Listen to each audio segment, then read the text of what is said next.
J'ai 3 ans et j'ai un cancer. S'il vous plaît, aidez-moi.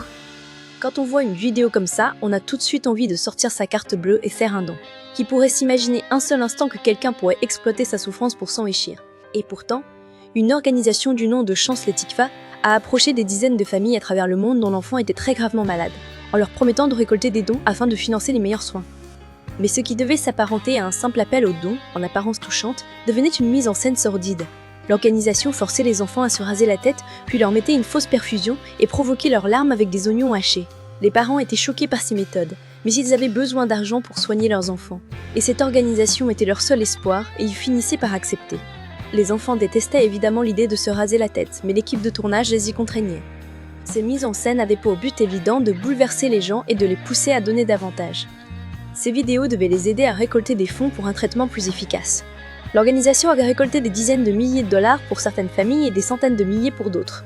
Le scandale est total. L'organisation n'a donné aux familles que des miettes, quelques centaines de dollars au mieux. La plupart n'ont rien touché du tout. Au centre de ce système infâme se trouve un Israélien, vivant au Canada, nommé Erez Hadari.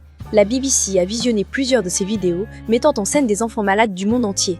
Même mise en scène à chaque fois, sentiment d'urgence, visage émouvant, texte calibré pour inciter à donner. Les parents sont effondrés. Certains ont même perdu leurs enfants entre-temps, par manque de moyens, alors que les dons affluaient. Reste la question centrale, où est passé l'argent destiné aux enfants malades? Lorsqu'on pose la question à Erez Hadari, il répond que tout a été dépensé en frais de publicité. En frais de publicité, dit-il. On parle au total de 4 millions de dollars. Mais comment on peut faire ça? Comment on peut utiliser des enfants malades, accentuer leur mal-être en leur rasant la tête, puis voler l'argent qui leur sont destinés? Imaginez-vous à la place des parents.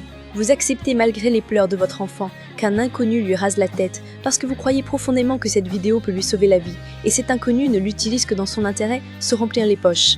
Si l'enfer existe, c'est clairement pour ces ordures. La seule bonne nouvelle, c'est que contrairement à la France, le Canada a un traité d'extradition avec Israël qui couvre les crimes comme la fraude. Il ne pourra donc pas se réfugier là-bas. L'affaire est récente. Cette enquête a été menée par la BBC et avec tous les éléments accablants qu'elle a récoltés, la justice devrait se saisir très prochainement.